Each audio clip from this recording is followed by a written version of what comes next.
Good morning, everyone. First of all, I would like to thank the organizer for inviting me. And well, my topic of today is Customary International Law Identification versus Interpretation. I've always been fascinated by the theory of interpretation in any juridical system, and of course, as a PhD student in public international law, I started focusing my research on the rules of interpretation codified by the Vienna Convention on the Law of Treaties. Now, a first consideration must be made.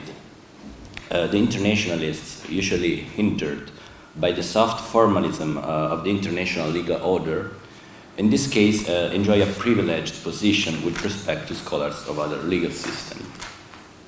Moreover, the recent codification promoted by the UN in relation to the identification of customary rules has allowed me to reflect about one of the key notions of the international legal system, customary international law, of course. Now, a second consideration. In legal literature, the relation between rules of interpretation and customary international law has never been actively studied. Actually, the international law rules of interpretation are mainly applied to written rules. So, bearing in mind the horizontal nature of the international legal system, as well as the important role played by customary rules in public international law, it is worth to put the following question. It is possible to interpret customary international law, or it can only be identified?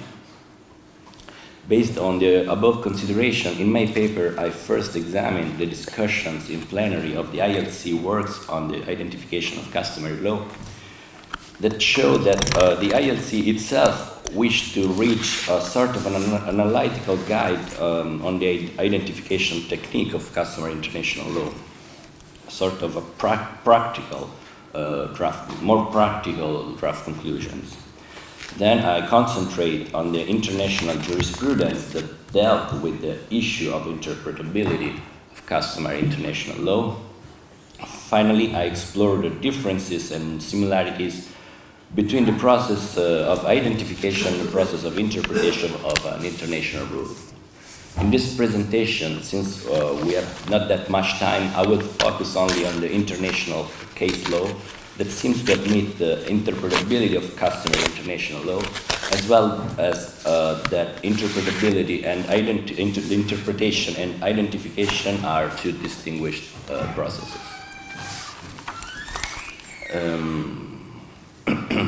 Moving now to the possibility of customary international law to be interpreted, first it must be said that the interpretation of international law in general poses a multitude of challenges.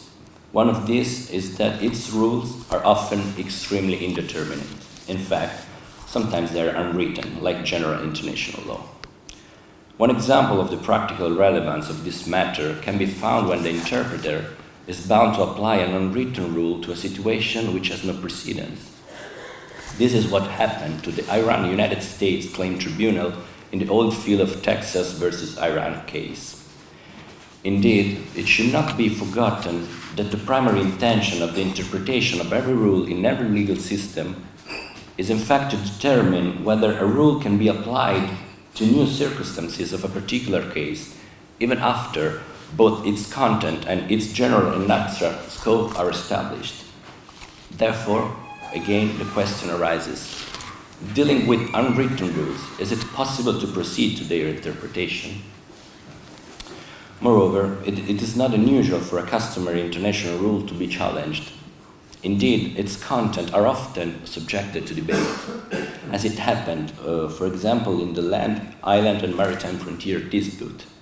In this case, both El Salvador and Honduras recognized the existence of the customary rule of uti possidetis to their border disputes. However, at the same time, they both contested the scope, content gave to this custom by their behavior. Thus, once the existence of a custom is not questioned anymore, is it possible to subsequently proceed to its interpretation by determining its content?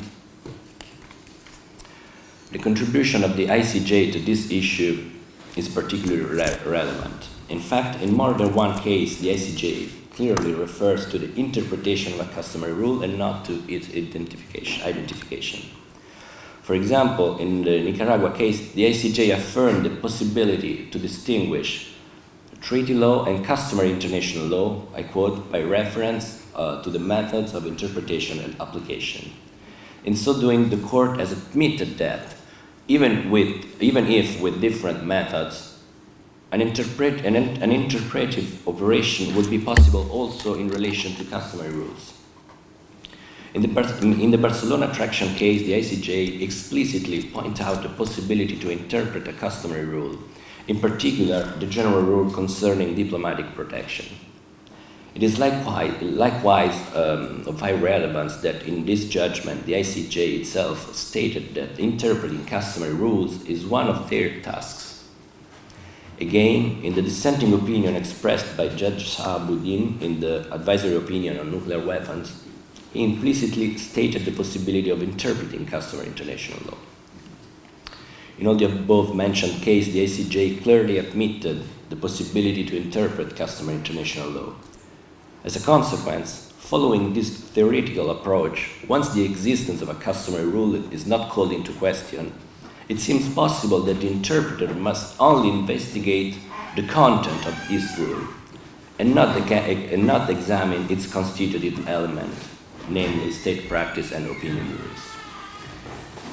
This is what argued Judge Morelli in his dissenting opinion in the North Sea continental shelf case. Indeed, he affirmed that the need to determine the content of a customary rule even after its existence has been ascertained. So again, the separation of two processes. Similarly, in his dissenting opinion in the same case, Judge Tanaka admitted the possibility to interpret customary rules through the same methods applicable to treaty. By doing so, both judges confirmed the fact that identification and interpretation of a customary rule are two distinguished operations, therefore not always contextual. According to such a method, once ascertained the existence of an unwritten rule, the interpreter will be able to analyze its content. The practical relevance of this matter is also particularly evident with regard to the jurisdictional immunity of the state case, where the difficulty to separate the two processes seemed to be manifest. The object of the litigation dealt with contents of the customary rule admitted by Italy as well as by Germany regarding foreign states' immunity from the civil jurisdiction. In addition, the International Court of Justice decided about the so-called tort exception. Italy invoked the application of this exception of customary international law, also in relation to acta iure imperi. So in this case, the ICJ task could be intended either as identification of the existence of an exception from the general rule, but also as interpretation of such rule. Thus, what did the ICJ do in this case? The ICJ identified a customary rule or interpreted it. In other words, the ICJ determined the existence of the customary rule under consideration, or it established its content.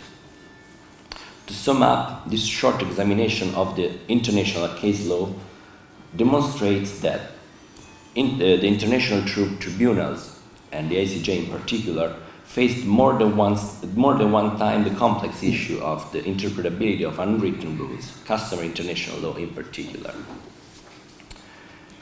At the end of this brief presentation, we can admit that the ICJ claimed the possibility of interpreting customary international law in various cases. It seems that its point of view intends to assure a reasonable flexibility in the application of custom. However, several gnawing doubts still remain. How did the ICJ dealt with the issue of the interpretation of customary international law? According to the ICJ, what would it mean to interpret a customary rule? Have the international tribunals, and the ICJ in particular, provided the theoretical and methodological tools needed to interpret customary rule? In the jurisdictional immunity of state case, for example, the Court of The Hague interpreted or identified the customary rule under consideration. In my humble opinion, both stances could be convincingly supported. Thus, how can international law practitioners differentiate interpretation from identification? In conclusion, it seems possible to affirm that the problem of the interpretability of customary international law exists, and it's particularly delicate. The ICJ jurisprudence has proven that. My intention to stress the need for interpretation of customary rules does not claim to find a solution to such a debate. It rather intends to supply useful instruments to sort things out. In fact, interpretation could help for the determination of the scope of a general international rule.